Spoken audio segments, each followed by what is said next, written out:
Pessoal, muito bom dia, boa tarde, boa noite. Eu estou mais uma vez em mais um vídeo aqui do Virando as Páginas. A gente vai conversar sobre o livro de março. Para quem viu o vídeo falando de livro a livro de mês que eu estaria comentando aqui no canal, sabe que agora em março nós vamos falar sobre Vladimir Vladimirovich Putin, e ele conversando com um dos maiores cineastas de Hollywood, o Oliver Stone, as entrevistas de Putin, que é, na verdade, a consolidação e a transcrição de entrevistas que o Oliver Stone fez com Putin durante 2015 a 2017.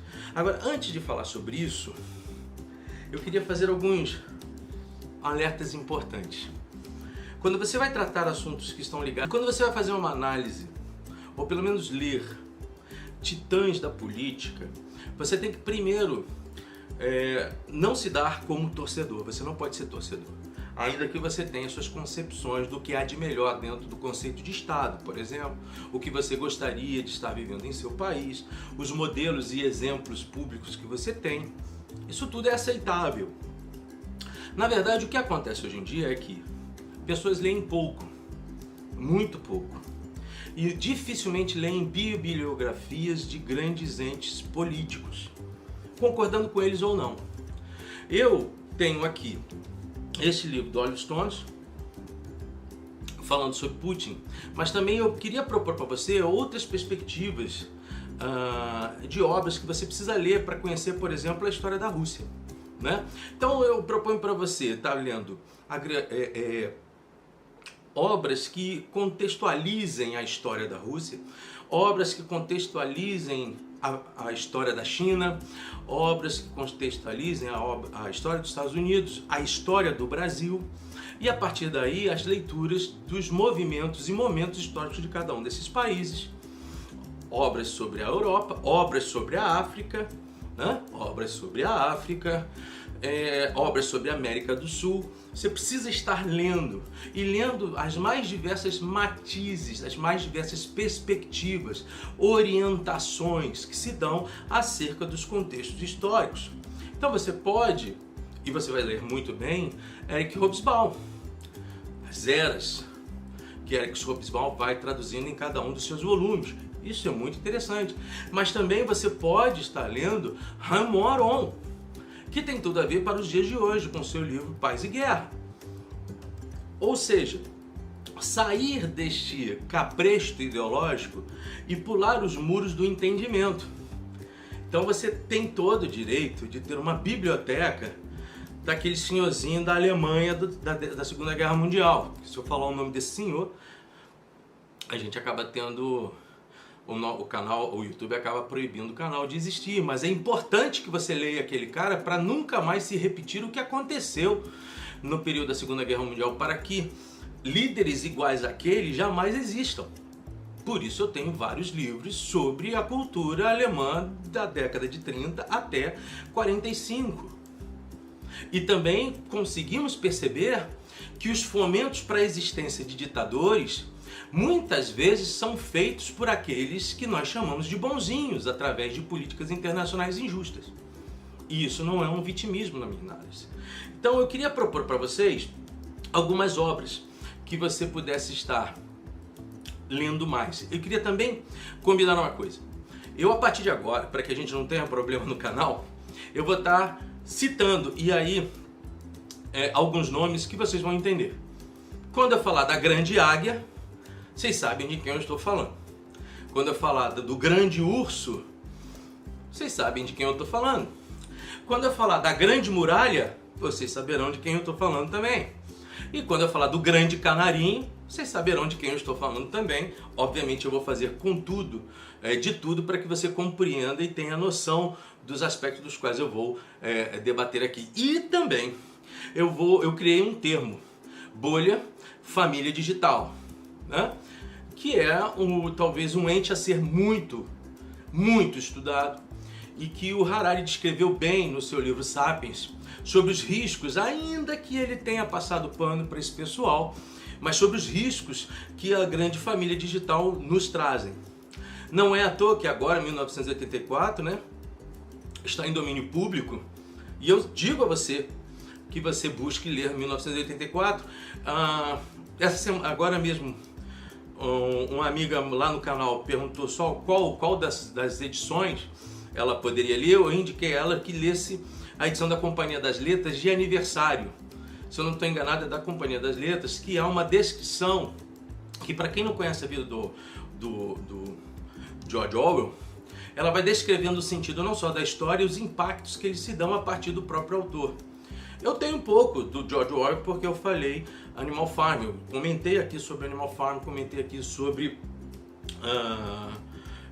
os animais da fazenda, ou Revolução dos Bichos. Eu vou sempre falar Revolução dos Bichos, foi assim que chegou no meu colo, apesar de entender que o texto em inglês, o tema em inglês é realmente a Fazenda dos Animais, Animal Farm. Mas ali eu falo um pouco sobre a vida do George Orwell. O George Orwell foi um cara que percebeu os elementos dos quais eu estou dizendo aqui. Ainda que ele tivesse certezas absolutas sobre algumas questões no campo ideológico, ele foi heróico em levantar questionamentos sobre aquilo que ele mesmo gostava, o que ele mesmo entendia como coerente, como para a formação e para a construção de um Estado e da história humana. Mas também ele era crítico tanto daquilo que ele admitiu ser o melhor dentro do que ele viu que acontecia, como contra aquilo que os países do Ocidente, principalmente a Grande Águia, promoviam, que era o capitalismo, né? Então eu gostaria de estar deixando aqui, e isso vai estar girando aí no canal, vocês vão estar vendo cada um dos livros que eu estou dizendo, para você que vale a pena serem lidos. Algumas obras que meio que dão clareza à história do Grande Urso, né? O Arquipélago Gulag, né? Do Alexander Solzhenitsyn, um baita de um livro que vai esclarecer algumas coisas, uma composição um tanto quanto negativa sobre o contexto não só da Revolução Russa, mas principalmente depois do comunismo instalado no Grande Urso.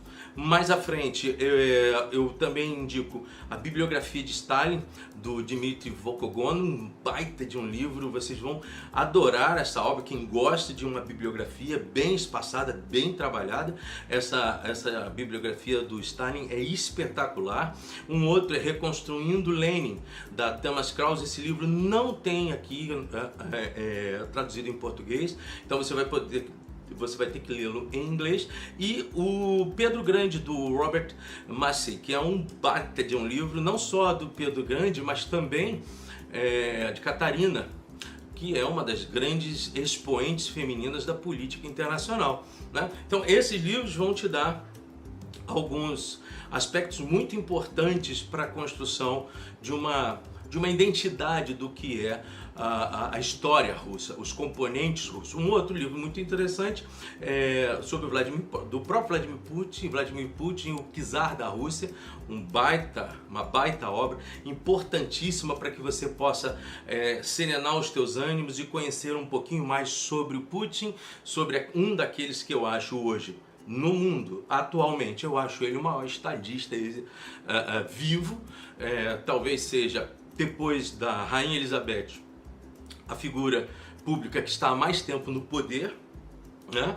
E que ele tem lá as suas justificativas para fazer da Rússia o que a Rússia é hoje. A gente vai conversar um pouquinho sobre isso, mas nem tudo são flores.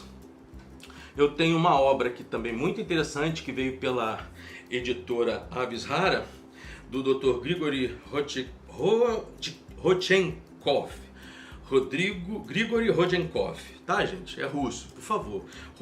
Grigory Rodchenkov. O Protocolo Russo, como derrubei o Império Secreto de Putin, que vai mostrar através do esporte como é que a Rússia ficou de fora de uma Olimpíada por conta de ações justamente deste senhor. Vale a pena. Esse livro, inclusive, ele fez parte de um documentário da Netflix. Ou seja, eu vou estar falando sempre questões a favor e questões contrárias, análise a favor ou análises contrárias, dependendo de que tipo de personagem, de que tipo expoente, de que ícone público eu estiver conversando, porque eu quero deixar claramente para todos nós que você não precisa concordar com o que eu estou falando. Você precisa concordar em ler. E eu tenho absoluta certeza de que não é vendo um certo programa de uma grande emissora todo dia, que não fala nada com nada, que tem um discurso vazio apenas para cada vez mais manipular a sua mente, não é assim que você vai conseguir entender o mundo. Muito pelo contrário, você vai fazer parte da massa humana que o próprio George Orwell demonstra em 1984. Então não caia nessa nova língua não, gente. Seja independente, rompa com esses processos.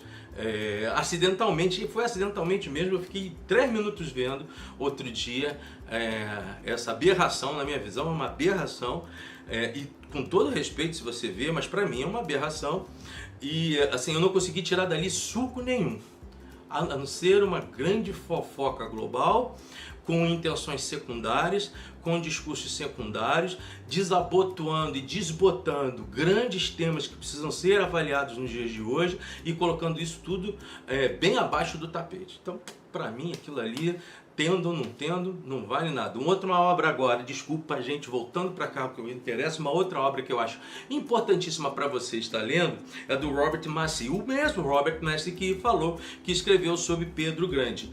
Os Romanov, o fim da dinastia. É importantíssimo você compreender isso, porque é a partir daí que eu gostaria de conversar com você, essa ruptura entre os Romanov e o surgimento da Revolução Russa no meio da Primeira Grande Guerra Mundial, em comparação àquilo que nós somos, o grande canarinho também. Aconteceu algumas coisas similares, eu vou falar um pouquinho sobre isso para a gente começar depois a falar melhor sobre o livro do Putin.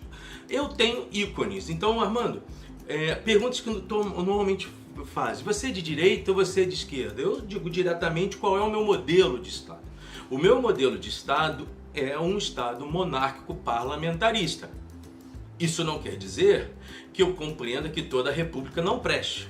Mas aquilo que eu entendo para o Brasil, que deveria ter continuado, seria o contexto, o modelo monárquico parlamentarista. Isso não quer dizer que eu também não veja falhas gritantes no período monárquico, principalmente nas mãos de Pedro I. Mas eu tenho ícones, né? A Imperatriz Leopoldina é um ícone muito importante para mim. O próprio Dom Pedro II é um ícone importante para mim. Eu tenho um livro que a gente vai estar conversando sobre ele aqui, olha. José Bonifácio é um ícone muito importante. Barão de Mauá é um outro ícone muito importante, inclusive de certa forma, no contexto histórico, injustiçado pelo próprio Dom Pedro II, que para mim é um expoente que eu gosto muito mesmo da figura de Dom Pedro II. Mais adiante, outros ícones internacionais que para mim são muito importantes. Esse aqui, olha, Winston Churchill. Isso não quer dizer que eu fecho os olhos para o que o Winston Churchill fez na Inglaterra antes de ser até mesmo primeiro-ministro, né? O envolvimento dele com pequenas máfias britânicas, inglesas, no sentido de tentar diminuir o avanço do comunismo da virada do século. Tudo isso ele fez. Não existe nenhum santo na direção de mundo algum, gente, de país algum. Ninguém é bobo. Quem senta ali em cima já tem uma história. E dificilmente essa história ela é toda limpa. Nem a sua nem a minha será. Nós temos percalços, nós temos erros. Mas eu gosto muito também da figura do Winston Churchill. Proponho a vocês também lerem a biografia de Abraham Lincoln. Muito interessante. Nós vamos estar falando, e aqui eu já fico meio com o pé atrás, gente, mas nós vamos estar falando um pouquinho sobre o Barack Obama, já que eu estou falando sobre o Putin, por que não falar do Barack Obama? O Obama inclusive no vídeo que eu apresentei sobre os livros que eu leria no mês a mês, eu falava Barack Obama, né?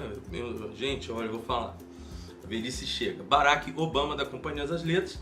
Eu tenho um certo problema com os livros autobiográficos, como tive também um problema muito sério com os livros autobiográficos do próprio presidente Fernando Henrique, porque eu duvido muito, mas duvido muito que alguém um dia, na sua autobiografia, dirá que fez algo errado a ponto de ser exposto para a sociedade internacional. Eu acho muito difícil, mas eu vou começar a ler esse livrão aqui do Barack Obama, que vai ser uma trilogia, que é uma perspectiva, já que o Putin fala do Barack Obama, por que não ver o Barack Obama falando do Putin? Um outro livro que eu li no passado, mas eu indico a você ler, sempre da mesma forma, né? Fica um pé atrás porque o cara tá falando dele mesmo. Então, Minha Vida, do Bill Clinton, né? Você pode ver pelas fotos que normalmente há uma espécie de soft power aqui, né? O que é o soft power? O soft power é uma questão muito utilizada pela grande águia, né? Os inimigos sempre são os outros. A Hollywood ajuda muito com relação a isso. Basta ter o seu inimigo de presença de plantão, que pode ser desde um vietnamita até um inimigo russo que tem em suas mãos 3, 4, 5 ogivas sequestradas da Geórgia, por exemplo. Então, eles usam muito soft power. Abre o olho com os filmes que te chegam. Não tem, olha gente, olha, adoraria visitar Nova York, adoraria visitar a Califórnia, adoro jazz. Tem vários artistas, cantores norte-americanos que os ouço o tempo todo. Então, minha questão não está resguardada a contextos geopolíticos. Ela não está numa contracenação ou numa contravenção política. Ou seja, eu não estou me escondendo através dessa atitude para tentar bater num ou no outro país. Eu só estou fazendo uma análise clara do que eu penso sobre o tipo de governo de cada país do qual eu estiver comentando, de cada um dos elementos ou representantes, ícones políticos do qual a gente estiver conversando. 2 últimos livros, eu falei sobre Paz e Guerra, que vale muito a pena. Eu já falei sobre ele, estou relendo ele para depois a gente fazer um comentário mais constante. Paz e Guerra é o tipo do livro que você precisa ler hoje para que você compreenda não só o cenário anterior da Guerra Fria, mas essa nova situação residente no contexto da Guerra Fria a partir da eleição de Biden e os problemas que a grande águia começa a gerar com o grande urso, com a grande muralha e vai gerar também com o grande canário. Eu vou dizer isso para vocês, vou começar com um pouquinho sobre vocês. A minha galera, meus amigos à esquerda, não achem que o partido do Biden é um partido que vai olhar para as perspectivas tão almejadas pela esquerda mundial, né? Acho que a gente tem que ter um pé atrás com relação a tanto o lado democrata quanto o lado republicano, né? Uma outra situação, um outro livro que é profético, já falei sobre ele diversas vezes, estou tentando ter coragem de trazer ele para cá para o feed, porque ele é muito denso. Talvez eu tenha que falá-lo em 3 vezes, que é A Vida e Morte da Democracia, do John Kane. Esta obra aqui, se você quer falar sobre geopolítica, você precisa ler esta obra, porque também ela é uma obra sob um contexto altamente profético, um conceito onde ele faz uma análise muito grande de estados totalitários que vão acabar por tomar conta e privilegiar a possível extinção da democracia liberal, democracia essa que eu defenderei sempre, mas que ela está em jogo. O Harari em Sapiens, as questões da família, da bolha família digital, os contextos onde grandes conglomerados estão superando estados e que líderes estados hoje trabalham mais para tais conglomerados do que propriamente para o seu povo. Abram um olho com isso. As Big Datas, abram o olho com isso. Procurem saber o que está acontecendo agora em Myanmar e por que está acontecendo, que é a antiga Birmânia. Procurem entender por que nós temos que ter uma cultura única, universal, e que países como a Grande Muralha, que tem 2000 anos de existência, precisam se curvar a identidades que foram geradas no último século, a formas de vida que foram geradas no último século. Por que a Grande Pérsia precisa se dobrar a isso? Por que a terra de Davi precisa se curvar em relação a isso? Por que o Oriente precisa se curvar à cultura do Ocidente? Por quê? Por quê? Por quê? Por quê? Por quê? Por quê? Por quê? Não tenho resposta para isso. Até tenho, mas eu acho que vocês vão ter que pesquisar mais para buscar entender por que esse assodamento em estar levando forçosamente a cultura ocidental aos países orientais. Eu acho isso um dos grandes riscos da humanidade, né? É daqui que pode surgir também a terceira mundial, tá? O Francis Fukuyama, ele escreveu o livro O Fim da História e também escreveu o livro O Fim do Homem. No fim da história ele acabou errando, né? Porque a história não acabou. Nós estamos ainda com várias atividades, com várias construções, com várias revoluções, as modificações no cenário árabe, as modificações no cenário europeu, o Brexit. Todos esses movimentos nos mostram que essa ideia harmoniosa da qual ele de certa forma pensou que teríamos, ela não está acontecendo, e ele foi grande o bastante para escrever 2 livros interessantíssimo. Esse é o segundo, eu tenho outro também. O primeiro é As Origens da Ordem Política, mas esse aqui é importantíssimo para você ler, do Francis Fukuyama, Ordem e Decadência Política. Gente, da Revolução Industrial à globalização da democracia. Então é muito importante que você leia esta obra.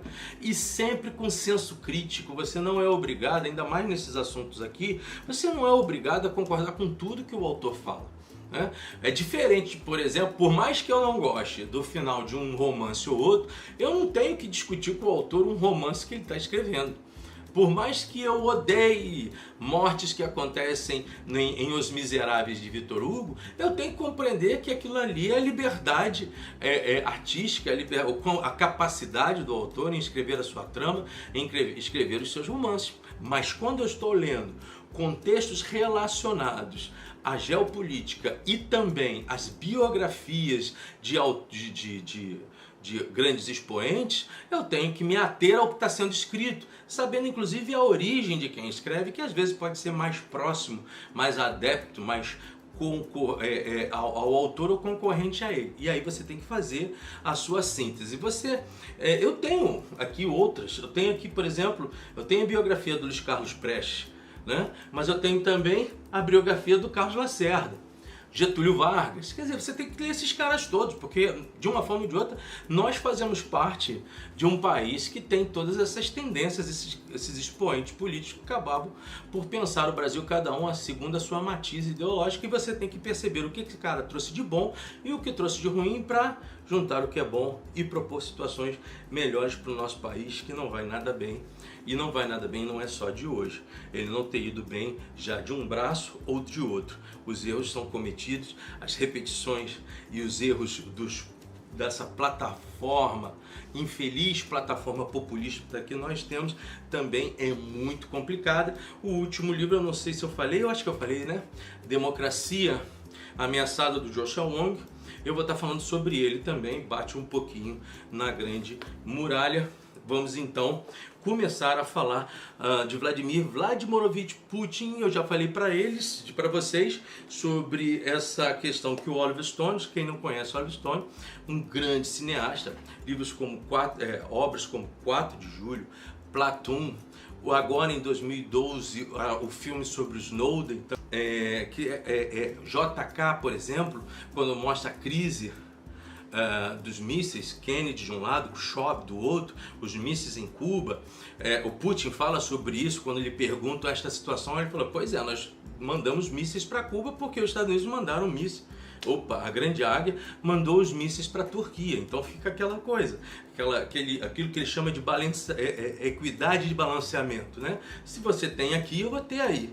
Né? E a gente vai conversar um pouquinho sobre isso. Já vamos lá, falando então de Oliver Stone. As entrevistas de Putin, elas vão começar, obviamente, logo de cara, falando da própria vida deste ícone russo, esse ícone de liderança no mundo moderno, principalmente a partir da virada do século, porque ele assume o Grande Urso em 1999. O que vai preceder a ele são 2 grandes movimentos. O primeiro que ele descreve, ele vai tentar descrever aqui, é a sua experiência como família, né? Ele passa a ser o único filho de um casal A sua mãe acabou por necessidade sendo uma guarda de prisão. O seu pai era um engenheiro, perdeu 2 irmãos na Segunda Guerra Mundial e ele sempre disse que ele tinha muita vontade de seguir para a KGB, que atualmente é considerada FSB, e lá para a década de 80 do século passado ele vai para a Alemanha Oriental, a Alemanha comunista, né? E aí ele consegue compreender as diferenças, graves diferenças, que o comunismo na Alemanha Oriental estava fazendo em relação à Alemanha Ocidental, à Alemanha Federativa, e vendo as diferenças que poderiam tratar ao comunismo a sua destruição.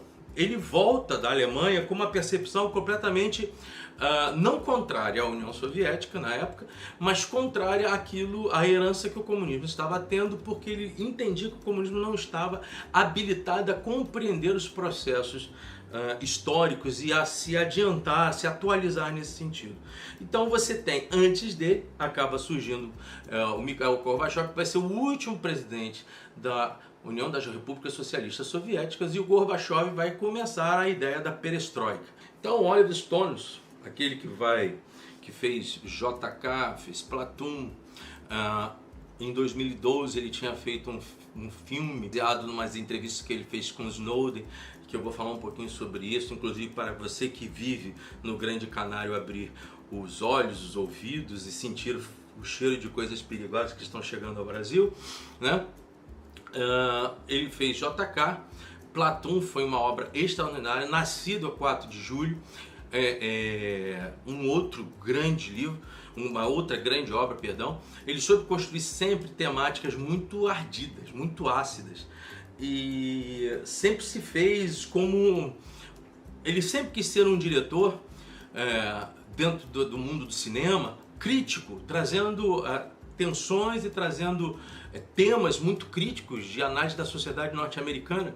Então vale a pena você estar buscando esta obra.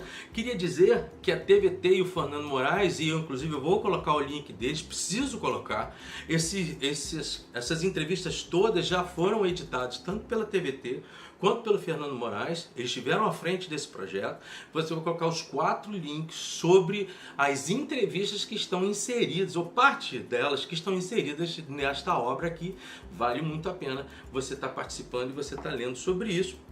Então o Putin vai se mostrar, quando esteve pela KGB na década de 80 na Alemanha Oriental, que era a Alemanha sob domínio do Pacto de Varsóvia, da Cortina de Ferro, ele percebeu algumas falhas gritantes nos processos e nas adesões e nas construções do modelo comunista, e que trouxe para ele algumas angústias que realmente depois elas acabaram por acontecer, né? Por outro lado, ele vai ser um dos grandes expoentes e vai se tornar presidente da Rússia, do Grande Urso, em 1999, na virada de 1999 para 2000, se colocando ao lugar de Boris Yeltsin. Antes, Mikhail Gorbachev vai fazer no final, na década de 90, juntamente com Ronald Reagan e depois, me parece, também com o Bush pai, a construção da perestroika russa. E para ele, este desenvolvimento, ele costuma dizer que ele concordava com algumas questões do Gorbachev, não percebe Gorbachev como um traidor da grande Rússia, do Grande Urso. Muito pelo contrário, ele disse que Gorbachev teve as melhores intenções possíveis, mas que a grande preocupação dele era que acontecesse o que ele veio a perceber que aconteceu quando da queda do Muro de Berlim, mas principalmente quando do esvaziamento da União Soviética para depois se tornar SEI, e ele assumiu em 1999, quando a SEI, a Comunidade dos Estados Independentes, era de um número diminuto de 5 grandes estados, né? Então a Rússia e mais 4 outros estados nacionais firmavam ali, digamos assim, aquele meio que sistema econômico entre eles. E para ele isso foi muito difícil por um motivo muito simples. Pega aqui a Rússia como se fosse o seu livro. Pega o seu livro na mão. Eu quero que você compreenda qual era a preocupação do Putin. A Rússia, gente, é um país intercontinental. Ela poderia ser inclusive um país tricontinental. Depois eu vou explicar isso para vocês. O que acontece aqui?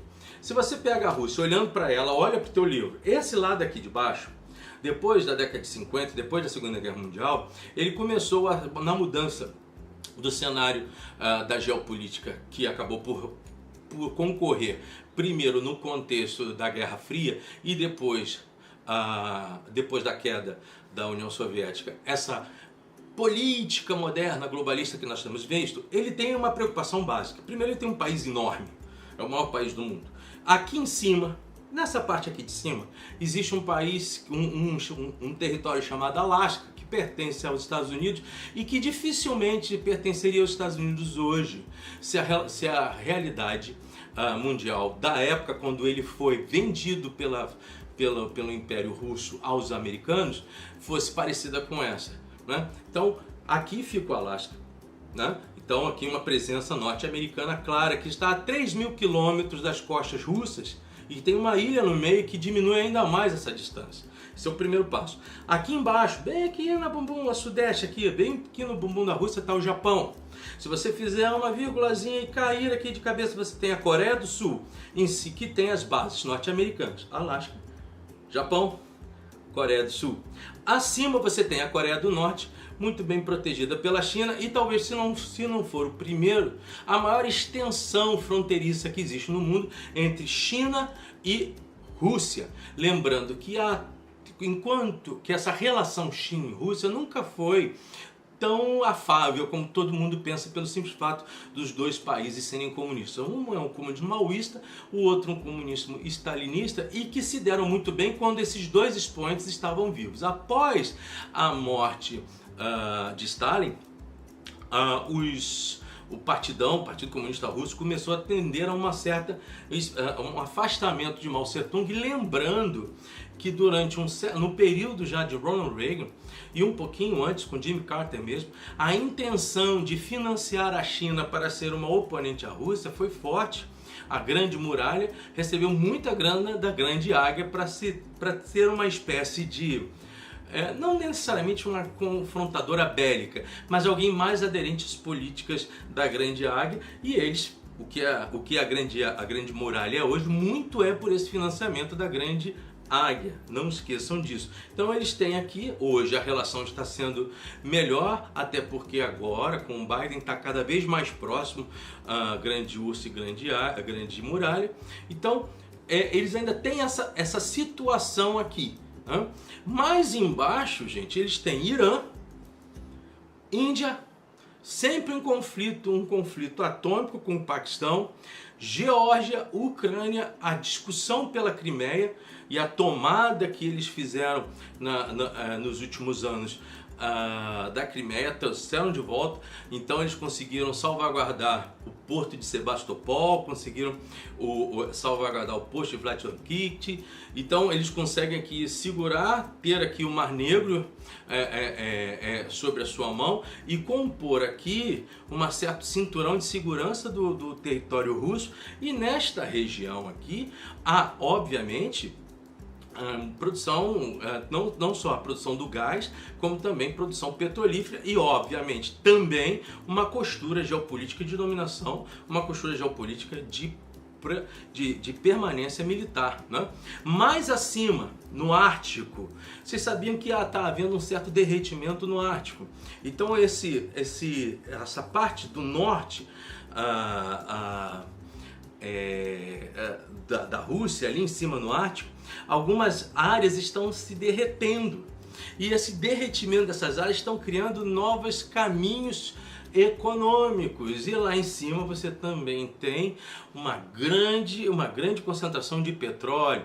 E tanto Grande Águia quanto o Grande Urso tem olho para aquele lado. Só que vejam bem, todas essas regiões que a Grande Área está botando seus olhos são bem distantes, se você parar para analisar, do local geográfico da Grande Águia, a não ser aquela ponta ali do Alasca e o Japão mais embaixo. Mas em geral, a sua perspectiva sobre o mapa, às vezes você esquece dessa possibilidade de proximidade de desinteresse que a Grande Águia tem sobre aquela região toda. Então você tem ali o Ártico, e por isso que você tem a 4ª Frota Marítima Russa, bastante competente para gerar uma certa defesa do seu território. Do outro lado você tem Letônia, Estônia e Lituânia, que não são muito simpáticas ao governo russo, e mais embaixo você tem a Bielorrússia, Belarus, e que esta sim é muito importante na relação, esta até hoje uma república comunista, ela tem uma relação muito íntima com a Rússia, com o governo de Putin, porque por ali passa o gasoduto que vai alimentar toda a Europa Ocidental. Na época de frio, se a Rússia fechar a torneira, a Europa morre de frio. Todo o aquecimento todo o aquecimento europeu necessita definitivamente da origem russa para fornecimento. Então isso é um grande outro objeto de visão e discussão que aí o pessoal que eu disse, a família globalista, a família da a família do fliperama começa a ficar meio que irritada com essa situação. Então o Putin, ele teve problemas na Geórgia, ele teve problemas na Ucrânia. Um dos presidentes da Ucrânia na época, o Viktor, ele foi envenenado, foi realmente envenenado. Muitos caracterizam isso como origem russa. Eu acho muito interessante a origem da Rússia, mas eu acho muito interessante a discussão de que provavelmente eles estejam certos, como provavelmente aquela conclusão. Eu disse, sempre digo isso. Talvez os republicanos estejam certos nas eleições agora com relação aos democratas, na mesma proporção que os democratas estavam certos quando da eleição dos republicanos com Trump. O jogo político, gente, não é um jogo hollywoodiano. Ele não é um jogo da Disney. Ele é um jogo áspero. Ele é um jogo de facetas, ele é um jogo de máscaras. Você precisa ter essa compreensão básica para que você não entenda o mundo como bandido e mocinho. O mundo ele altera, e quando ele altera, as perspectivas, principalmente perspectivas de grandes potências, também alteram. O Putin ele vai tratar desses assuntos de uma forma muito fria, e eu não estou indo espessamente mais dentro da obra para que você possa lê-la, e também veja os vídeos. Ele atenta muito bem para os riscos que a Rússia tem hoje, porque aqui, com a queda do Pacto de Varsóvia, muitos dos países que antes eram do Pacto de Varsóvia, por exemplo a Polônia, passaram a ser países ingressos na OTAN. Então eles têm muito, ele fala, se eu deixar isso tudo crescer, eu vou ter o meu território totalmente cercado por mísseis e alguns até com ogivas atômicas. E é por isso que a Rússia tem pelo menos 7.000 ogivas atômicas em seu território, maior até do que os próprios americanos possuem. Para quê? Balance, para que tenha equilíbrio nesse processo. Ele deixa isso muito claro. Ele se utiliza de um contexto de que todo líder, principalmente um líder como ele, olha só gente, ele está há 20 anos lá. Isso quer dizer que ele conviveu com Bush, ele conviveu com Clinton, ele conviveu com Bush, ele conviveu com Obama, ele conviveu com Trump, e agora ele vai conviver com alguém que ele não gosta, que é o Biden. Então, não queiram do Putin a imagem da Madre Teresa de Calcutá. Ele não será isso. Putin será um presidente da República do Grande Urso. E é para isso que ele está ali. E também, as construções, ele deixa isso muito claro. O que alinha o pensamento de Putin ao pensamento da Grande Águia e também lá dos seus componentes europeus, dos seus satélites europeus, é a luta contra o terrorismo. Todos falam sobre a Grande Pérsia, né? Irã. O Putin não abre a guarda para o Irã. Ele é hoje, talvez a Rússia seja hoje, aquela que consegue estabelecer relativa paz naquela região. A sustentação na questão síria. Agora nós estamos vendo o caso Naval, né? Que está preso, um oponente russo que está preso lá por Putin, lá no Grande Urso, as questões europeias, as possibilidades de sanções. Mas por que isso não vai à frente? Porque primeiro é a Rússia, como a China é a China. Há de se pensar duas vezes, como os Estados Unidos é os Estados Unidos, se você quiser mexer com eles. Eles têm poderio bélico. Obviamente o americano hoje é o que tem maior poderio bélico. Mas sabe que as pedras acabam ficando bastante iguais por conta disso tudo? Por quê? Porque o balance atômico está por aí. E o Putin deixa isso muito claro. Ele sempre chama os países da OTAN e os países, a Comunidade Europeia e os Estados Unidos como nossos parceiros, nossos amigos. Ele é uma águia, né? Isso não quer dizer que ele seja o mocinho da história, como também não quer dizer que tanto na Europa quanto no Ocidente, quanto nos Estados Unidos, você tenha só mocinhos. Não há John Wayne nessa história. Não há aquelas questões, de volta a dizer para vocês, do soft power, onde o culpado sempre é o índio, o culpado depois é o alemão, o culpado depois é o russo, depois é o chinês, depois é o terrorista. Não. Não existe essa perspectiva, e quando você cai nisso, e nós fomos treinados a cair nisso, a gente acaba vendo o mundo de forma errada. Você pode ver que a Grande Muralha entrou no cinema e está fazendo a mesma coisa, só que ao contrário. Você já percebeu que hoje não é mais, os ETs não invadem mais Nova York, invadem Beijing.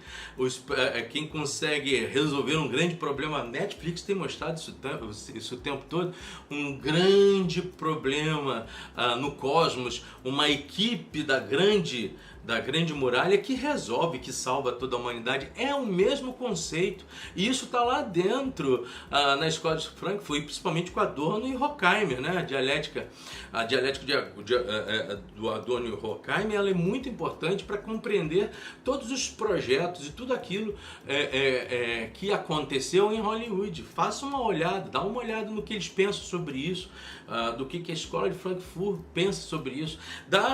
Começa a estudar um pouquinho sobre a escola de Chicago e tenta perceber os movimentos econômicos que ela propõe. Tenha uma construção geral abarcada sob bastante crítica para que você possa fazer um balanceamento e uma reflexão do que a gente está vivendo hoje, tá? Ele, obviamente, ele é um ortodoxo, ele se diz um ortodoxo como todo. Ele se batizou em meio ao comunismo, ele deixa isso muito claro. E aí vai aquela coisa que eu falei lá na frente do vídeo, que é muito similar a essa configuração no Grande Urso, a configuração no Canarinho, no Grande Canarinho. Tanto o Grande Canarinho quanto o Grande Urso passaram de monarquias para possibilidades republicanas de uma forma muito abrupta. Um por meio de um golpe, o outro por meio de uma revolução. O contexto da república, dentro dos aspectos do comunismo, é completamente diferente da ideia de república, por exemplo, no período francês. Lembrem-se, China, a Grande Muralha e o Grande Urso travaram diversas batalhas contra invasores. A própria Grande Muralha, no século XIX, foi invadida por todo mundo. Ingleses determinavam o que era para fazer, portugueses, os próprios americanos no final do século XIX, tratados que eram prejudiciais à Grande Muralha, né? O Grande Urso, Deus meu, lutou contra, no século XVII, se eu não estou enganado, ou XVIII, uma guerra contra a Suécia, virada do século XIX para o século XX, lá no final do século XIX ainda, sobre os auspícios do Império e dos Romanov, guerras contra o Japão, gente, a guerra contra Napoleão, a guerra contra o nosso homem de bigode, o Hitler, na Alemanha. Quer dizer, os russos, eles sabem o que é ter a sua terra invadida. É óbvio que acabam se endurecendo e respondendo também de forma, digamos assim, proporcional aos riscos que eles correm, né? Então a gente precisa também compreender o contexto histórico. Por isso que eu digo, você tem que ler a história dessas nações para que você não venha para cima delas com pedras na mão. Isso precisa ser compreendido. Isso não vai fazer de você um comunista, ou um cara à esquerda, ou um cara à direita, por entender que esses países, as suas histórias são tidas sempre com muitas invasões. Chineses e mongóis, né? A estrada, a rota da seda, Deus meu, né? A Europa no período medieval intentando tomar a rota da seda, né? O papismo tentando tomar a rota da seda. Tudo isso está inserido num contexto de cultura que faz com que esses países sejam desconfiados do que vem de fora. Então, o Putin, ele se diz um ortodoxo porque ele acaba sendo considerado até um czar por um simples processo semelhante, na minha visão, ao que acontece no Grande Canarinho.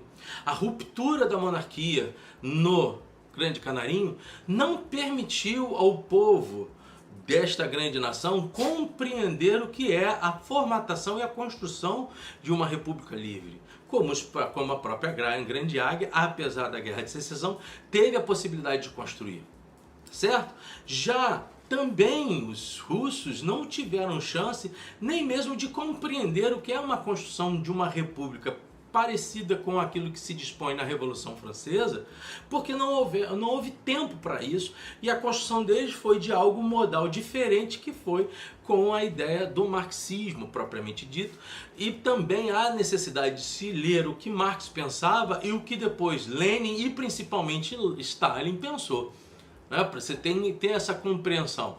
Armando, isso quer dizer que a Grande Muralha e o Grande Urso são países democráticos? De maneira nenhuma. Já Putin acha que é. Só que aí vem uma outra questão. Qual tipo de totalitarismo nós queremos viver? É óbvio que a gente quer viver sobre aspectos democráticos. Mas vocês já viram como eu tive dificuldade de falar esse assunto aqui? É porque existe um totalitarismo digital também. Então, 3 situações básicas que esse livro me ensinou e me traz para que vocês percebam. Primeiro, vejam o filme do Oliver Stone. Ele inclusive erra no final na pergunta a Putin quanto à relação da espionagem da Grande Ática. Sendo assim, esta visão de quem é o parceiro do Grande Canarinho, a quem o Grande Canarinho deve seguir, precisa cair por terra. O Grande Canarinho precisa ser o Grande Canarinho. Aquele que é o 5º maior país do mundo precisa cada vez mais se preparar para situações contra, principalmente, este pessoal, eu até esqueci qual, a bolha da família digital. Porque, óbvio, os governos nacionais não agiram como precisavam agir na nossa grande floresta. O governo atual tem tido erros terríveis com relação à grande floresta, na minha visão. Mas não pode ser a bolha da família digital a partir do país da Revolução Francesa ou do país da alemão questionar o que está acontecendo lá. Nós precisamos sim forçar os nossos governos a perceberem a grande floresta como ela tem que ser feita. Colocar-se contra as ações que forem predatórias na Amazônia, sem dúvida nenhuma. Mas não é ouvindo quem é presidente de um país que precisa do agronegócio lá na Europa e quem é a presidente de um país do qual ela foi eleita com o voto dos carvoeiros poluentes da própria Alemanha. Então, gente, percebam, sejam críticos sim. E esse livro vai trazer esse tipo de ideia para você. Vai te levantar um outro tipo de compreensão de mundo. Quem é o aliado do Grande Canarinho, senão o próprio Grande Canarinho? Tenha a percepção que você quiser, à esquerda ou à direita. Questionem-se sobre isto. O Brasil precisa desse processo democrático. Isso é importantíssimo. Mas lá para fora, a gente tem que proteger o Grande Canarinho. Tá certo? Deixando claro que eu não votei no presidente atual. Eu estou falando em nome do Grande Canarinho, não em nome de uma ideologia ou de outra. Percebam sobre isso. Este livro do Oliver Stone, Entrevista de Putin, ele é extremamente interessante de ser lido. Leia depois Putin, o Grande Czar. Eu vou tentar até colocar alguns links para que, se você quiser comprar esse livro, você compre através do Virando as Páginas. Esteja comigo. Muito obrigado mais uma vez. Esse vídeo ficou um pouquinho maior, mas como eu sempre digo, primeiro, se inscreva no canal, participe com a gente, vamos ler junto, você não precisa concordar com tudo que eu falei. Se você tiver uma posição diferente e você quiser colocar nesse post, coloque, desde que ela seja educada, republicana, inteligente e participativa. Eu vou ouvir e vou respeitar de toda forma, tá bom? Como eu sempre digo, se inscreva no canal e supere-se, aprenda mais. Ler é bom. Virando as Páginas, semana que vem eu venho trazendo livros novos para a gente estar debatendo e talvez dicas de como começar a estudar filosofia por meio de romances. Até lá, gente. Grande abraço. Valeu.